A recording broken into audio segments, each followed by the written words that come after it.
যারা আন্দোলন করতে গিয়ে লুটপাট করে, মানুষের সম্পদকে আত্মসাৎ করে, তারা আমাদের ভাই হইতে পারে না। তারা খালিদ সাইফুল্লাহর উত্তরসূরি হইতে পারে না। তারা উমর বিন আব্দুল আজিজের উত্তরসূরি হইতে পারে না। তারা আবু বকর রাদিয়াল্লাহু তাআলা আনহুর উত্তরসূরি হইতে পারে না।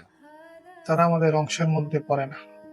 তারা শুধুই চোর বাটপার, মানুষের সম্পদ আত্মসাৎকারী, মানুষের সম্পদ লুটপাটকারী। তারা কখনোই আমাদের অংশ হতে পারে না। এজন্য আমি আমার জায়গা থেকে ঘৃণা প্রকাশ করছি যারা এই ধরনের কাজ করছে। একটু চিন্তা করেন, আপনার কাছে যদি আপনার প্রতিবেশী সেফ না হয়, তাহলে আপনার কাছে কখনোই ইসলাম সেফ হতে পারবে না। আপনি ইসলামের শুধুই একটা আবর্জনা।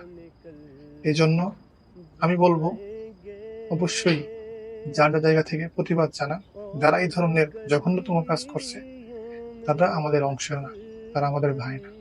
আসসালামু আলাইকুম।